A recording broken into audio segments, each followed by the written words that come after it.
Hello,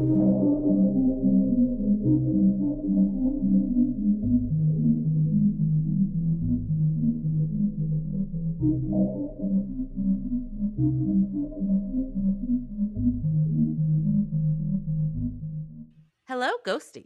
You're listening to Not My Ghost. Not My Problem. I'm Kelly. And I'm Jen.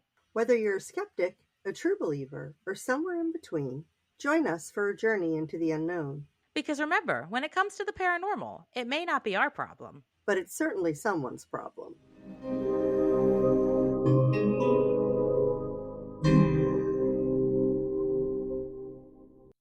I miss you already, Kelly. I miss you too. And I know that we record these episodes way in advance, so everyone's always like, what are you talking about? Yeah, we saw each other back in like March, and this episode's coming out in like May. I don't know. I lose track. I lose track too, but I just decided to get in my car and drive 13 hours to surprise you. I know. I was so surprised, as you all saw on Instagram or Facebook. And if you haven't seen it, go watch the video, because she recorded herself knocking on my door. It was like right after I got off work, and I hear like someone knocks on my door, and I'm like, what the fuck? I don't have friends. No one knocks on my door. Like, who the fuck is... The only time anyone ever knocks on my door is when they get my apartment confused with somebody else. So I look out my little peephole, and I'm like, no one was standing there. I'm like, but then I see like it almost looked like a suitcase, which it was. And I was like, what the fuck is this? So I opened my door, and then there's Kelly standing there holding a bottle of wine. I figure if I'm just going to drive 13 hours and show up at your apartment and be like, by the way, my husband and I are staying with you for a couple of days, I should at least bring you a bottle of wine. Yeah, I appreciate it. I haven't drank it yet. It's on my wine rack, but I got it for later. It was a lot of fun. But yeah, it was great. I love that we have that type of relationship that you can just hop in your car and be like, yeah. Everybody was like, you can't do that. You can't just show up at somebody's house, especially if you've driven. What if she's not there? I'm like, I already asked her if she had plans for the week. And Jen's like, why? I just assumed that you were asking to like schedule the podcast. And I'm like, no, I'm free all week. I don't have a life. Exactly. I also can track you on our iPhone. So I knew you were home. Yes. As everyone learned in the doppelganger episode, that Kelly has my location. Mm-hmm. So I was like, you can't show up at just anybody's house unannounced, but I can show up at Jen's house unannounced with my husband. Exactly. No big deal. And I hadn't seen Nick in a while. Yeah. Been a hot minute. He apologized the whole time he was there. He did. Oh my God. That man apologizes for everything. I forgot that about him. Who beat you? Like, I know. I kept like having to yell. I'm like, Nick, stop apologizing. That's usually a woman's trait. That's usually something that women, we've just been so, brainwashed into everything's our fault. He's always been like that since the day I met him. I liked it when he couldn't find the lint trap on the dryer and was like, I'm sorry. And I'm like, why are you apologizing for that? And then you yelled from the other room, it's not like you couldn't find the clit. Yeah, it's a lint trap, not a clit. It's not that big of a deal. You don't have to apologize for that. Yeah. He's a good sport, though, because we gave him a hard time. We did. And he was fun, and he was willing to do whatever we wanted to do. Yeah. Even sit outside bars. Yeah. He really liked Stogie's. Good. Yeah, he really liked it there. Yeah, that's a cool bar. Cool bar in downtown St. Augustine that is supposedly haunted. If y'all ever come visit, it's a cigar bar. And they got like a nice little outdoor area, and it's a lot of fun. We sat outside this time because when I was there in January, we sat inside upstairs, and it's just so much smoke. Yeah. I started to feel sick, and I needed to get outside to get some air. And it was also a beautiful day. It was gorgeous. Yeah, I'm glad the weather cooperated, because last time you were here, it was a little chilly. Though I walked outside yesterday, and it's like in the mid 80s now. So yeah, you could have had, less pleasant to be outside, but it's still nice, but more pool weather, which we didn't really get. We went to the pool, but it wasn't pool weather. Oh, Nick and I were fine in the pool. Yeah. You guys are northerners. It's not pool weather for southerners. Yeah. but I had to get back because I was going to stay a little bit longer, but I had forgotten I had made a commitment to my son to help him with his kitty cats. So I had to come back.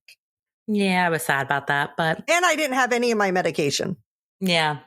So I'm like, yeah, sure, I'll extend my stay. And I'm like, you can't do that when you take medication every day.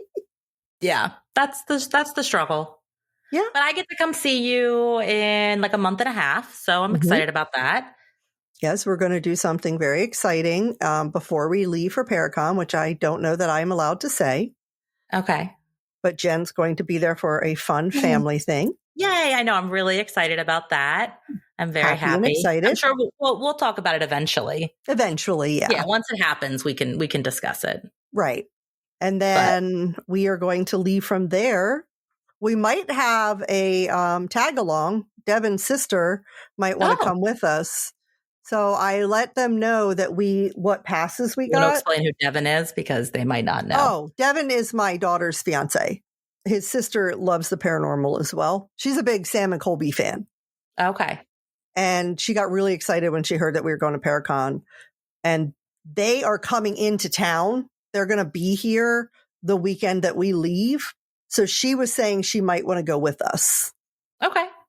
But I did told her that we got what tickets we got, and that because of the tickets we have, it gives us like early entry. So they're not cheap tickets.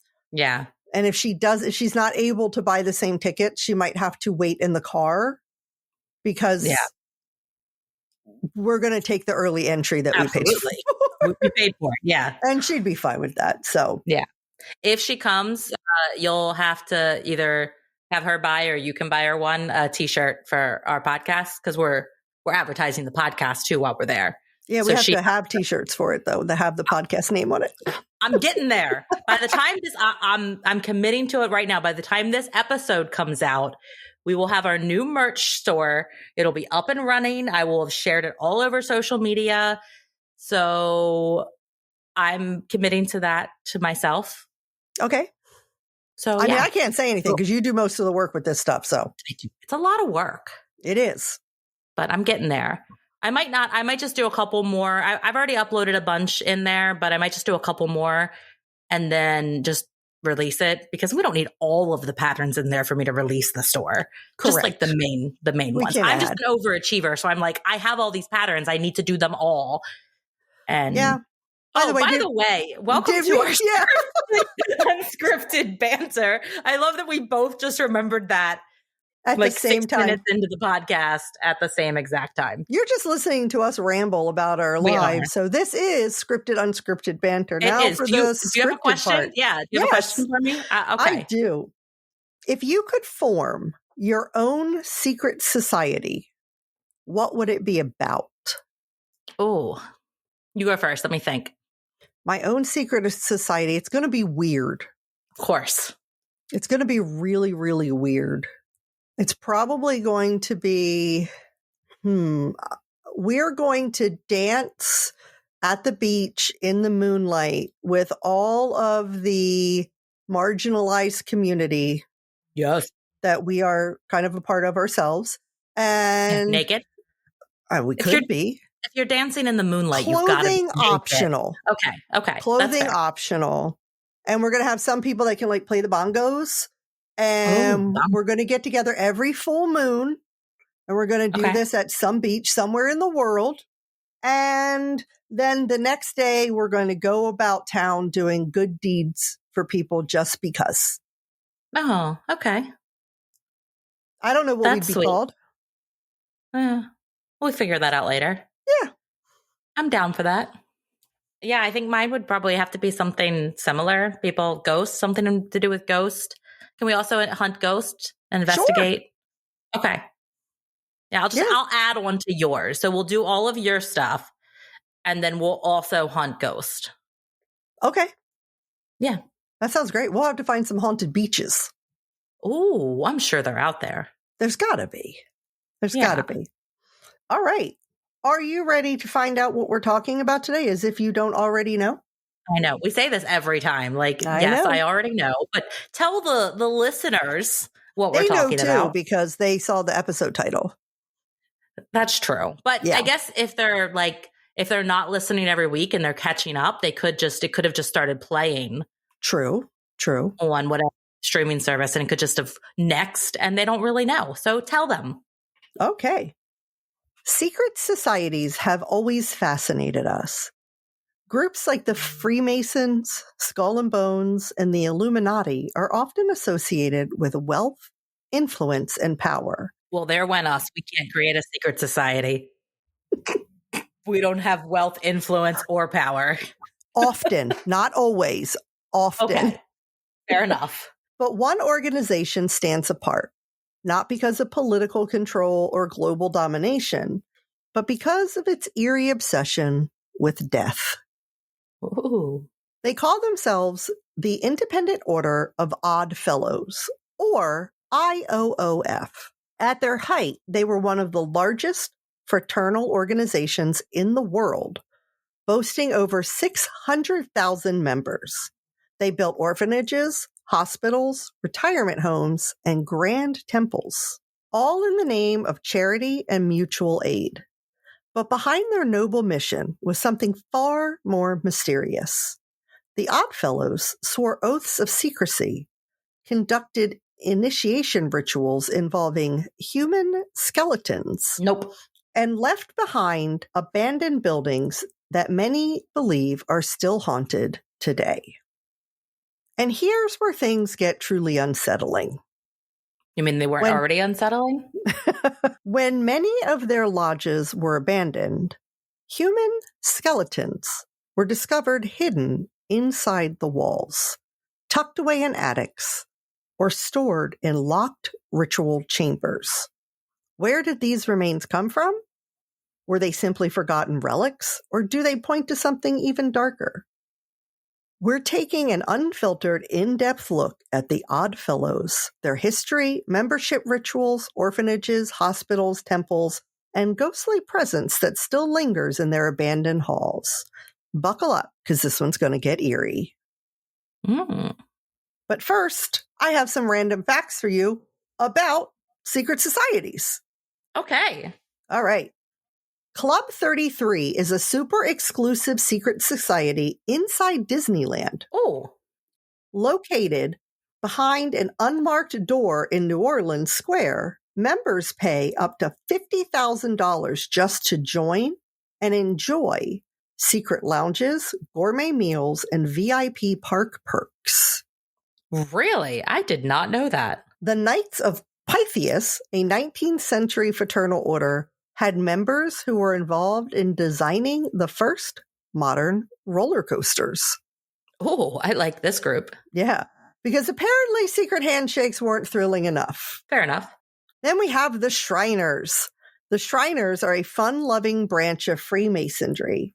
They wear red fezzes because their order is inspired by Middle Eastern traditions. Go ahead, Jen. I wear a fez now. Fezzes are cool. They're also famous for riding tiny motorcycles in parades and running free hospitals for children. Oh, that sounds like a cool group. Yeah. Now I got some scarier facts about secret societies. The Skull and Bones Society at Yale University, one of the most exclusive secret orders, is rumored to have stolen the skull of an Apache leader, Geronimo, from his grave. That's not cool. No. Some reports claim it is kept in a glass case inside their private tomb known as the Tomb. In 2009, Geronimo's descendants sued Yale University to recover the skull, but its existence remains unproven still. I think I've heard of this in one of the many paranormal shows I watch. This is the first time I heard of it. I think it just sounds familiar. Sounds like something Josh Gates would have talked about in one of his shows. Probably, yeah. Yeah, it's a very Josh Gatesy thing. Yeah. In 1826, a man named William Morgan tried to publish a book exposing Masonic secrets. Before the book was released, he mysteriously vanished. Ooh. And some believe he was murdered by the Freemasons to keep the secret safe. His disappearance led to the rise of the Anti-Masonic Party, the first third-party movement in U.S. history. So completely off topic. Am I the only one that when I hear certain phrases or words, it immediately triggers either like a song lyric or a movie quote that I immediately want to say out loud? You have no idea how many times I randomly break out in song during the day because somebody says just 2 words that remind me of a song. Yeah. When you said keep the secret safe, I immediately thought, keep it secret, keep it safe, which is from Lord of the Rings. Gandalf says it to Frodo about the One Ring. And yeah, I wanted to completely interrupt you, but I was good and I didn't. Thank you. But you did now, very, now very I good. did. Now you did. I did after that's the fine. Yeah, but that's we okay. That's more. We only have one more scary fact. Okay. Every summer, world leaders, CEOs, and politicians gather at Bohemian Grove, a secretive retreat in California. They perform a mock human sacrifice called the cremation of care, where they burn an effigy under a giant stone owl while chanting. Some believe the ritual is harmless, while others fear it symbolizes something darker. Oh, I have Ellen back, everybody. Ellen came home with me. Oh, yes. Hi, Ellen. I miss you. Ellen's been reunited with the rest of the dolls. Yes. I did have something interesting happen yesterday. You want to tell everyone? Yeah. I have my REM pod sitting on the bookshelf with all of my haunted dolls, and I usually keep it off, but I was cleaning upstairs, unpacking, putting stuff away. So I turned the REM pod on, and it's a distinctive click. Like you have to click a switch over. And I was in the other room in my bedroom right across the hall. And I started to hear a little bit of noise from the REM pod, not the beep every 5 minutes, but like something was getting close to it. And then I heard a click and it stopped. And I came in and the REM pod was turned off. Which the fact that you heard the beeping and then clicked, like if you would have just heard it clicked, I would have thought something because you have to be close to it to click it. Like even when we go to turn it on and off, it beeps when we go to turn it off. It's turned on before by itself, but it's never turned off. It's never turned off, but it has turned on before. Yeah, that's interesting. Yeah, Ellen just didn't really do anything at my place, and I didn't really want to have to check a bag when I go to visit Kelly in May. So I told her since she was here, she might as well take her back. So I to check a bag. Yeah. We'll see if Kelly starts to get haunted again on the podcast now that Ellen is back. Sorry, we had to take a short break because I had to take a phone call from my son. His sweet kitty Loki got neutered today and then freaked out at the house when they put a cone on him and had to fall down the stairs and ripped his stitches. Poor baby. And he was calling to let me know that he's at the emergency vet. The doctors are with Loki and they don't believe that it is anything life-threatening. Good. So he's going to be okay. He's in good hands. I feel better now because Loki is Joshua's baby. Yeah. And I was worried for my son. Yes. Well, I'm glad too. I'm happy you were telling me that before we started recording. And I know I would be a wreck because even just thinking about anything happening to Ellie makes me want to cry. Also, listeners of the podcast, please go to our social media and leave a comment letting my husband know that I need to be able to rescue a dog. Yes, do it. Yeah, I need a doggy. Yep. That way, so go leave. It's time. Go tell Kelly's husband, his name is Nick, directly to him. Nick, let your wife get a dog. And then we will screenshot all of the comments and send it to him directly because I tried to convince him while he was here visiting. So the word "let" he played so much with Ellie. I know he loves dogs. Yes, he acts like he doesn't, but you saw how much fun he had with Ellie. He was playing with Ellie. After we lost Boogie, he told me that he did not want us to get another dog, and I told him, "I hear you. I understand what you're saying, I don't know if I'm going to listen to that or not. Yeah. Because I didn't want to agree that I won't get another dog. I'm a grown-ass woman. If I want a dog, I can go get a dog. Yeah. I'm trying to compromise some with my husband so it doesn't cause a big argument, but we'll see. We'll see. Yeah. Okay. Back to secret societies. Yeah. Sorry. You all know what you get here. Random tangents. Never know what's going to happen. No. Okay. So let's get into the origins of the Oddfellows. Okay. I know a little bit about them just because I have watched all the paranormal shows where they investigate the various locations, but I do not have a deep understanding. So I'm excited to learn more. Every time I say Oddfellows, I want to say Oddfellers for some reason. Oddfellers. Oddfellers. That's the origin of the Oddfellers. Kelly is suddenly a Southerner. A couple of days in Florida, that'll do it to you. My parents, when I was younger, used to say I had a Southern Glen Burnie accent because I had my doll that I took with me everywhere. And I used to say, I need to get my baby Dale. My baby Dale. Let me get my baby Dale. That's more of a Dundalk accent. I don't know what they're talking about. My baby Dale? Yeah, baby Dale. Yeah, well, my parents are from Dundalk, so that makes sense. Yeah, and I lived there for the first 2 years of my life, so yeah, could have picked it up there. All right, back to the Oddfellers. The Oddfellows trace their origins back to 18th century England. Life in those days was difficult. There was no social safety nets, no welfare programs. If you were sick, orphaned, or destitute, you were on your own. So it sounds like where the U.S. is heading. Exactly. Yeah, where we're almost at, basically. Right. Okay. Yeah, makes sense. The Oddfellows emerged as a mutual aid society providing support for their members in times of hardship. Yeah, maybe we need another one of those that just doesn't have the weird sacrificing humans things. I don't know if they sacrifice humans. Okay, remains, human remains, humans, whatever. They're known to be associated with human remains. Truth. Unlike traditional trade guilds, which were exclusive to specific professions, the Oddfellows accepted a wide variety of members. Merchants, laborers, blacksmiths, farmers, and even artists. This eclectic membership led to their unusual name, Oddfellows, as their organization was considered a peculiar mix of people from different walks of life.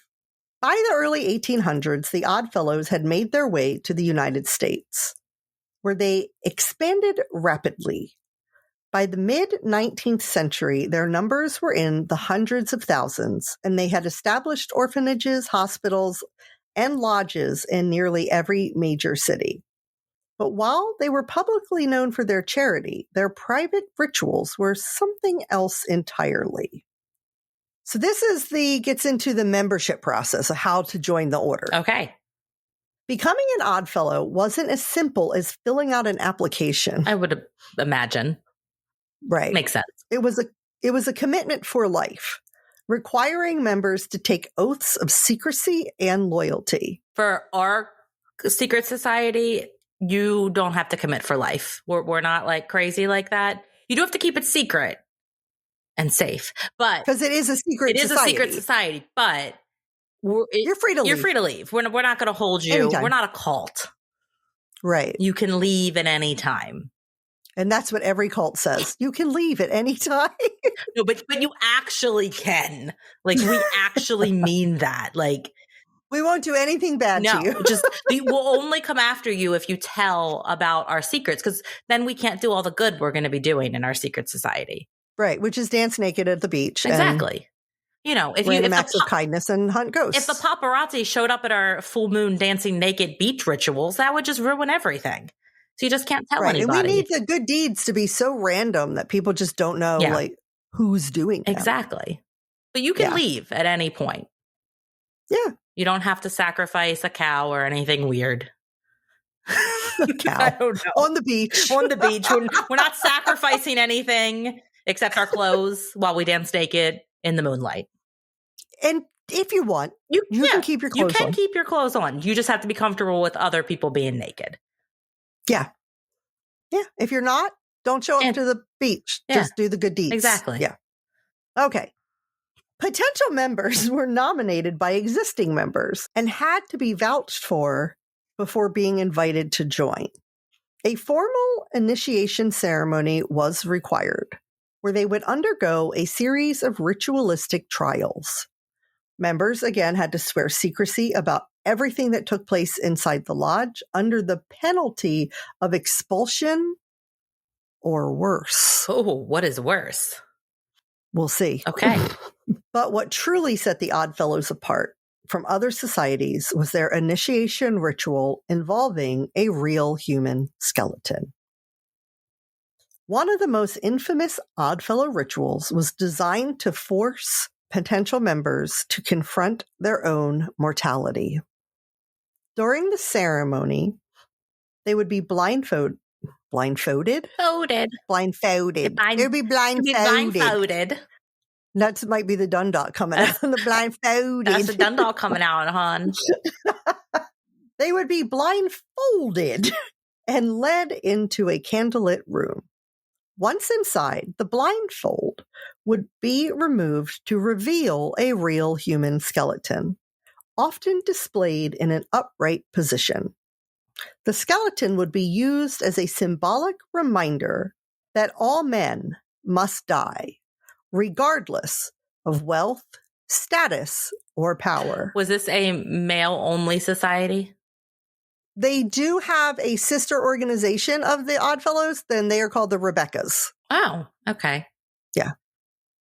Fair enough. Yeah. Also, where did they get the skeleton? We don't know. Okay. That's part of the mystery. Because, like, if they went and, like, got it purchased, you can purchase skeletons. That's a thing. There's a real one there's a place near where I live that has a huge antique store, and they have a real human skeleton there. It's like $4,000. I want it, but Right. So if they purchase the human skeleton through, like, legal means, then, like, okay, fine. I don't know a little weird, but not, it's better. Whereas if they just, like, either dug a grave, killed someone. We don't know. Whatever it is else they could have. How clean was the skeleton? You know, Jen, they didn't say how clean the skeleton was. They didn't say it had hunks of flesh still, like, falling off of it. So it wasn't like a actively human decaying skeleton. No, they didn't, like, go out and dig up a body. We don't think. Not the ones that they found. Can I just finish, please? I'm sorry. I have questions. This concept, known as memento mori, a Latin phrase meaning remember you must die, was central to Oddfellows' philosophy. They would be asked to reflect on the skeleton before reciting oaths of humility and service. Some historical accounts suggest that during these rituals, chains were placed on their wrists, symbolizing the burdens of life before they were symbolically freed by their acceptance into the order. It is important to note that while the Oddfellows claim these skeletons were legally acquired medical specimens, their presence in abandoned lodges raises serious questions. If they were legally obtained, why were so many hidden behind the walls and left in locked cabinets? That is weird. Yeah. So one of the things they did is they would start orphanages. Which seems like a cool thing to do, a good thing, but... Well, yeah, these places never end up being good. No, they never do. It's kind of amazing. People start off with great intentions, and then can we start orphanages with our secret society and make them actually good? Well, we'll have to look into it, to the legalities of it. Yeah. We're definitely going to have a pet rescue. Oh, for sure. Yeah. They'll be next to each other so they can, like, the kids orphans and the animals can play with the dogs and the cats, and the cats and the dogs will get socialization and training. We can teach the kids how to train so they're getting a life skill and they're working with these animals. It's mutually beneficial. Yeah. Sounds like a plan. So one of the largest efforts of the Oddfellows was their orphanages, which were built across the U.S. in the late 1800s and early 1900s.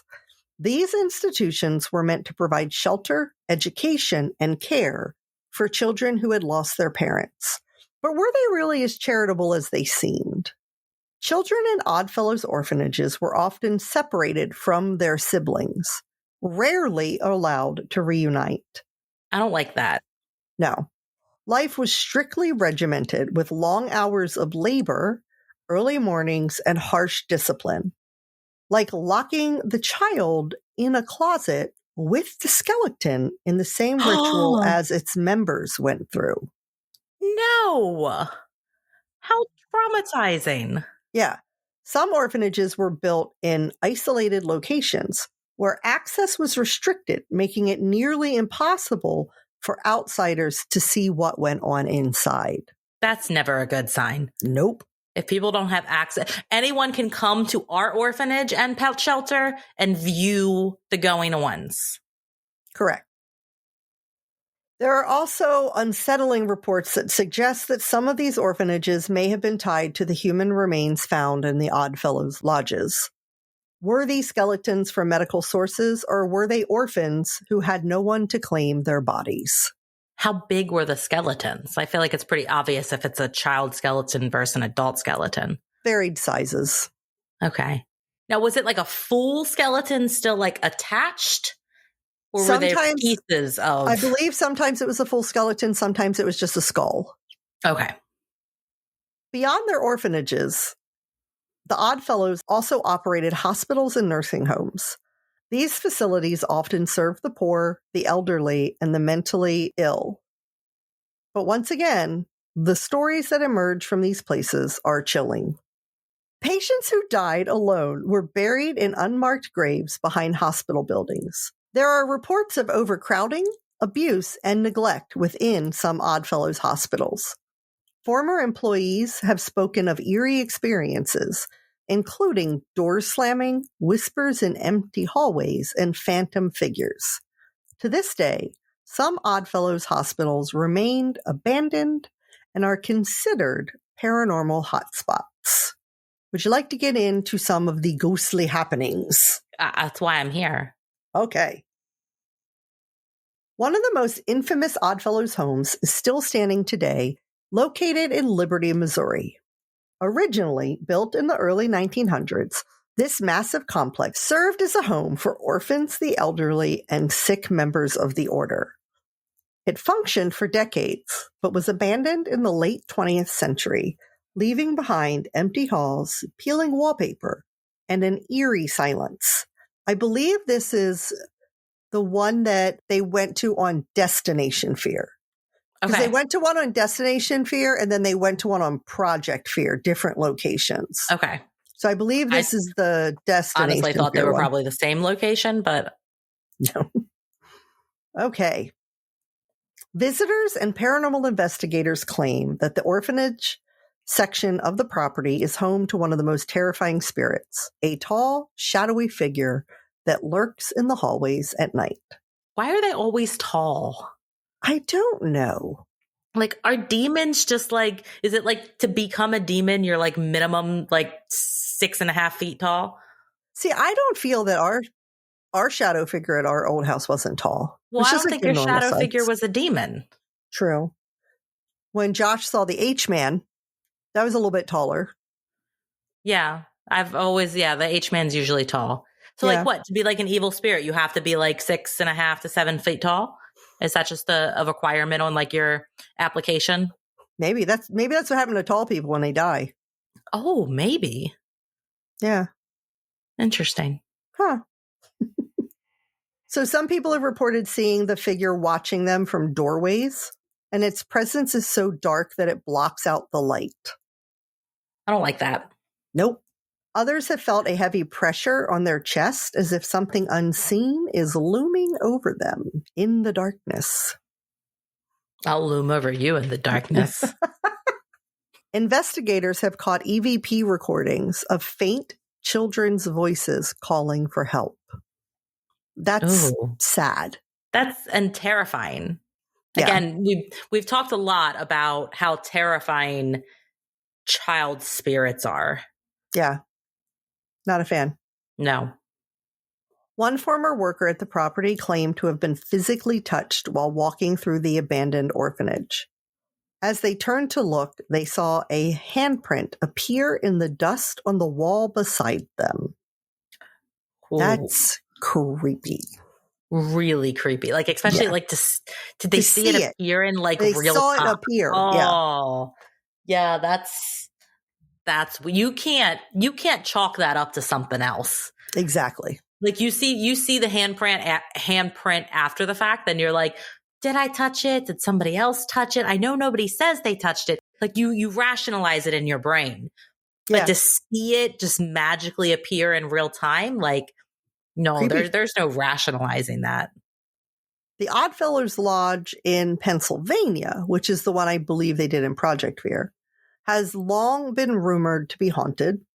This massive stone building once hosted elaborate ceremonies, secret meetings, and initiation rituals. But when it was abandoned in the mid-1900s, something or someone seemed to have stayed behind.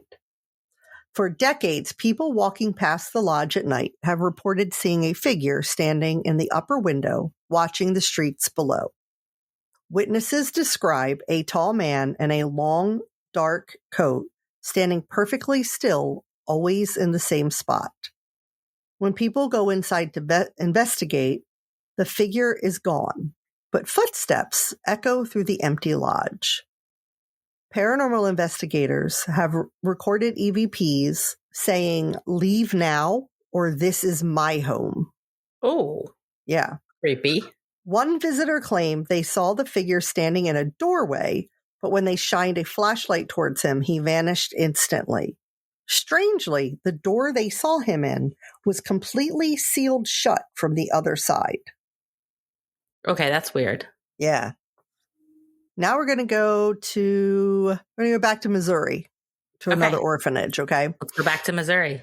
I'm hopping my plane. So an Oddfellows Orphanage in Missouri has an even darker history. It is rumored that many of the children who died in the home were buried in unmarked graves on the property, their records lost or destroyed. And that always makes me so sad that these were human lives that just nobody remembers. Yeah. They were orphans. Nobody was looking for them. They just died, and then they were just forgotten. Nobody had any type of relationship with them. It's devastating. It's no wonder why they're restless spirits that are coming back to this day.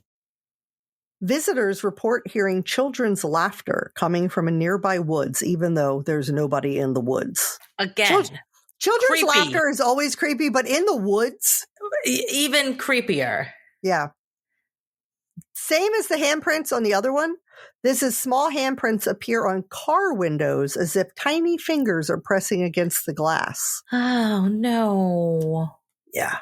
So I know we say that the child ghosts are always creepy, but the other day, because I'm missing Ellen, I was looking through eBay to see, and not that I can afford to buy a haunted doll right now, but just was curious what was still out there. And all the ones I was more drawn to were the child spirits, which is funny that we're sitting here saying like child spirits are the creepiest, but I'm like, oh, I'll take a haunted doll with a child spirit. Yeah. Maybe something will happen though. Yeah. I'm ready to push it a little bit. Like, well, I kind of want more to happen. Right. Well, I mean, I have my 2 haunted dolls that don't do anything, so I'm pretty disappointed in them. Oh, you shouldn't have said that. Well, maybe they'll do something if I tell them I'm disappointed in them. You're going to wake up and all your chairs at the island are going to be stacked up. You mean my 2 chairs? Your 2 chairs. My 2 chairs are going to be stacked. Mm-hmm. I'd be really impressed if they could just like go from nothing to that. That would be pretty cool. That would be. That you really would have had to piss them off by saying that. Yeah. Yeah. Okay. Investigators using thermal cameras have captured heat signatures moving between headstones with no living people there. That's really cool. I love a thermal camera, especially when it's something that's close. Like if it's in the distance, like could it be an animal or a person that you couldn't see? But when it's close and you see something and there's no obvious sign, especially when it moves. If it's stationary, then you're like, did someone touch it? Like something like that. But when it moves, that's weird. That's good evidence. Yep. One night, a paranormal team set up a motion sensor light near the area where the orphanage once stood. The light kept turning on as if someone was walking in front of it. But when they checked the footage, obviously they don't see anything walking in front of it. Now, that could just be a faulty light. Could be. We got to just put our skeptic's hat on for a second. That could just be faulty. I would prefer if they have more than one motion detector thing. Yes, that are doing the same thing. Yeah. Could also be something in the weather. I know sometimes wind, really strong wind can affect that, which you can't always pick that up on the camera. You can have one, like we have ones that make a very loud noise. Yeah. Very, very loud noise. But for ours, you have to be like within a couple of inches from it. Right. To make it happen. Motion detector lights encompass a very large area, generally. Yeah. A particularly disturbing story comes from a long-abandoned Oddfellows Lodge in Oklahoma, where a construction crew made a horrifying discovery in the early 2000s. When the team was gutting the old meeting hall, they found a locked wooden cabinet behind a wall. Expecting old paperwork or artifacts, they forced it open, only to find a fully intact human skeleton. Mm-hmm. The skeleton was sitting upright, dressed in a decayed robe with ceremonial Oddfellow sash still wrapped around its chest. So then the question is, did they dress the skeleton in that, or was that a person who then decayed? Well, it had clearly been placed there intentionally, whether it was the person or they weren't buried, obviously.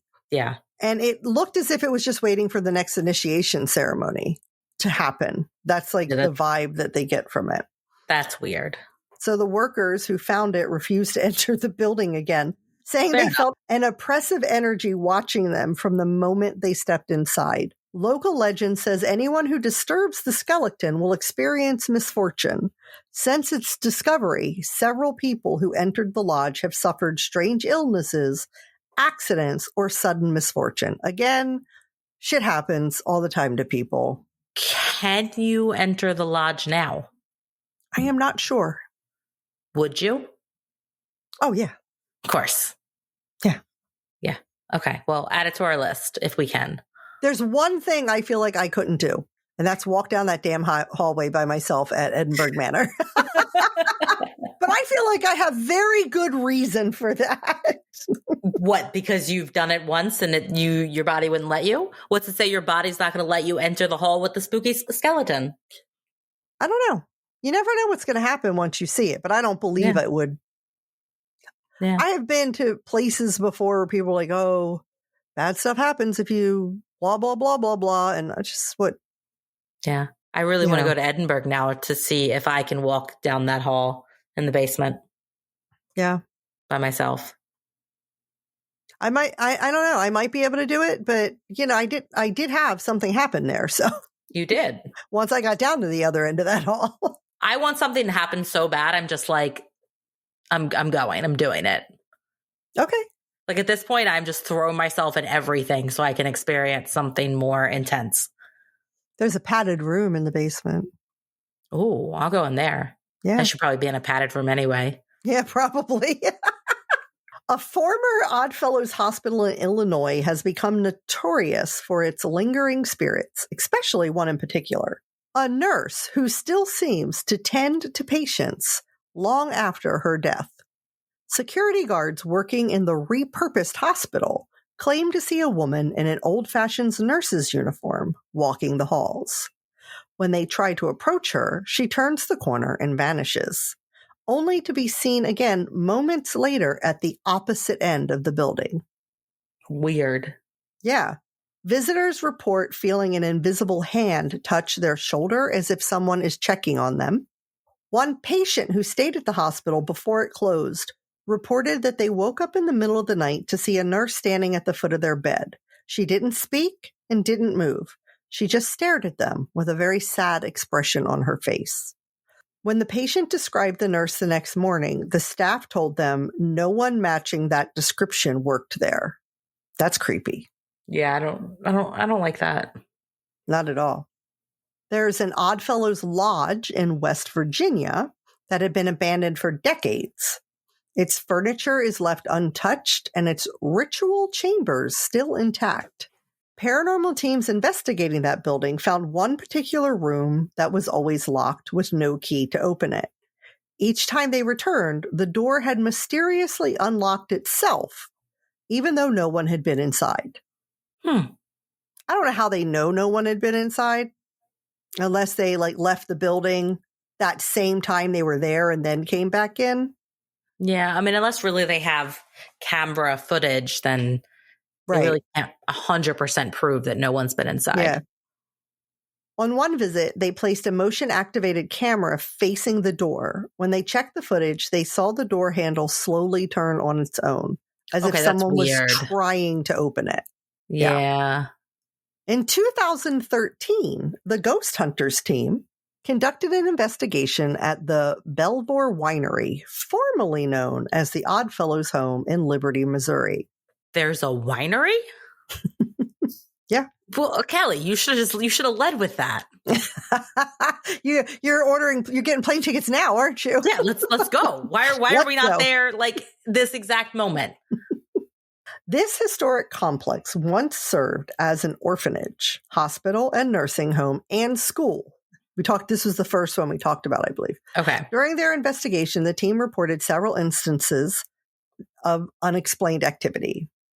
Investigators heard disembodied voices and piano music emerging from the ballroom despite no visible source of piano music. Some team members experienced the sensation of being touched or grabbed, particularly in areas like the former nursing home morgue. Okay. That's not where you want to feel things grabbing you. No, not particularly. I mean, I guess anywhere in the building they would be dead anyway, but something about the morgue. Yeah, morgues are just creepy, I think, in general. Yeah. Shadowy figures and unexplained light flashes were observed, with one investigator noting a large black mass moving across a doorway. In 2019, Amy Bruni and Adam Berry, hosts of the show Kindred Spirits, conducted an in-depth investigation at the Oddfellows home in Liberty, Missouri. This Liberty, Missouri one must be the place to go. Yeah, and it's a winery, so, The expansive complex, historically known for housing orphans and the elderly, has been the site of over 10,000 deaths, leading to numerous reports of paranormal activity. 10,000? Yeah. That's a lot of deaths. They reported hearing disembodied voices and unexplained noises all throughout the property. Both investigators observed shadowy figures and unexplained movements, including entities crawling on the walls and ceilings. Nope. I'm out. Yep. Burn it. Burn it down. They also experienced sensations of being touched or grabbed, particularly in areas with a history of intense activity. Yeah. Probably like that morgue. To address the malevolent presence, Bruni and Barry enlisted the help of psychic medium Chip Coffey. I love Chip. That means great.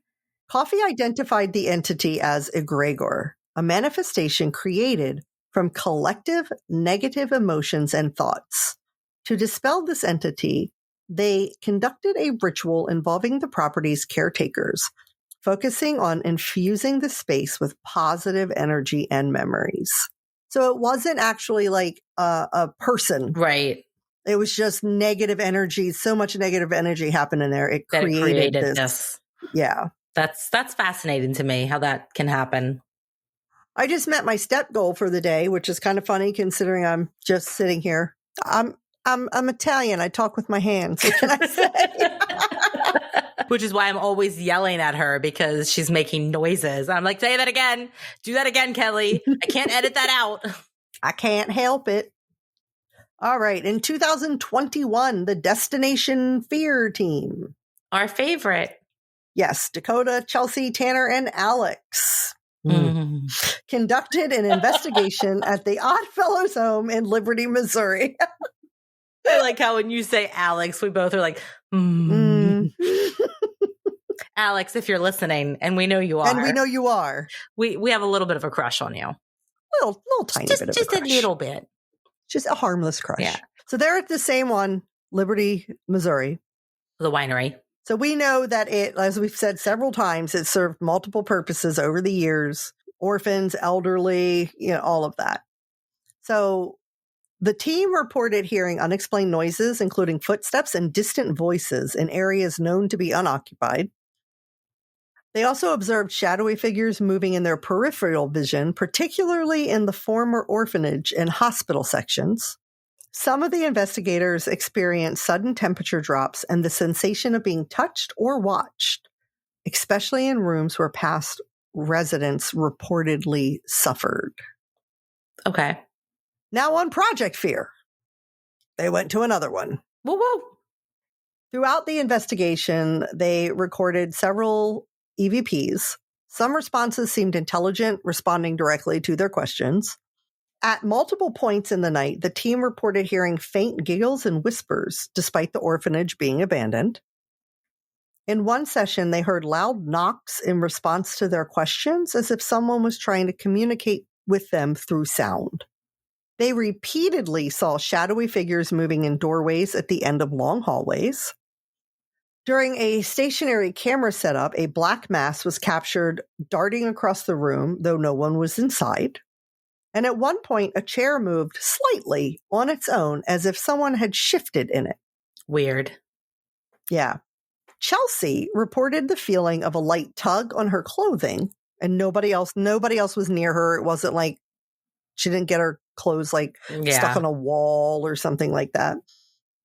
Multiple investigators noted certain rooms became ice cold when they would go in, ice cold in some of these areas. Yeah. And Tanner described a heavy feeling on his chest, making it difficult to breathe, which lifted immediately after leaving the room. Tanner gets that a lot. He does. I think Tanner's a little sensitive. Yeah, I was just thinking I mean sensitive to spirits. Yes. Not like a sensitive. Although he does seem like he's probably like a very sensitive, thoughtful guy too. Yeah, that too. He is always like the protector of the group as well. Yeah. Which would make you even more so lead to believe sensitive to spirits. Right. While in the basement, which was believed to have been used for disciplinary isolation of children, the team's flashlights flickered and their EMF detectors spiked erratically.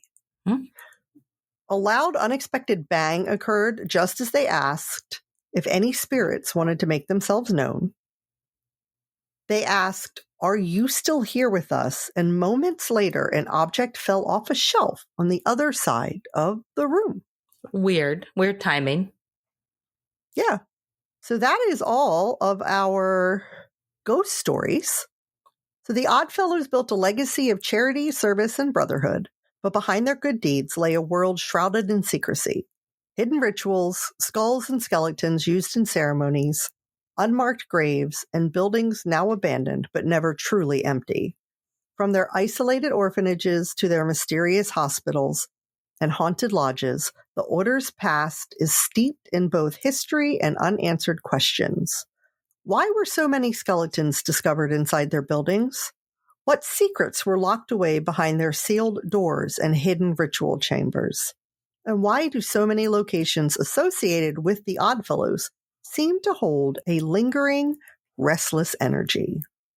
Maybe the spirits of those who lived and died inside these walls are still waiting for their stories to be told. Or maybe the Oddfellows themselves left behind something more than just a legacy. We may never know the full truth, but one thing is certain. Some oaths are never broken, even in death. Oh, yeah, I believe that. Yeah. Yeah, let's go.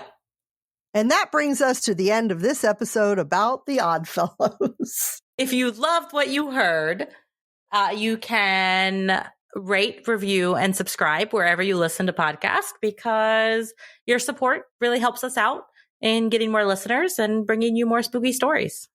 Yes, it does. And don't forget to follow us on Instagram at Not My Ghost Podcast and on Facebook at Not My Ghost, Not My Problem. We post updates, photos, and more, and that's where you can see the video of me surprising Jen. Yes. And if you want even more spooky content, you can join our Patreon page where you can choose which tier you want to join and you can get all kinds of amazing benefits. You want to tell about the new one? Bonus episodes. We have a new book club that we're starting where you get to vote on what book we're going to read. And then we have a Discord chat where we're going to talk about it. And we have some other cool new benefits for our $10 tier. We just started a newsletter that'll go out every month for our $10 tier donors. And a lot of cool benefits. So go join. Please. And if you have your own spooky encounter, if you ever visited the Oddfellows home or really have any paranormal encounter, please email us at notmyghostpodcast@gmail.com because we'll read your email on a future Paranormal Postcards episode. We absolutely will. Yeah, please send it to us. We're lonely. Yes.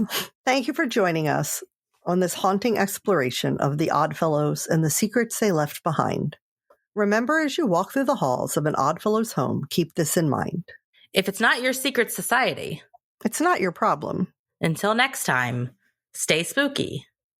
And stay skeptical.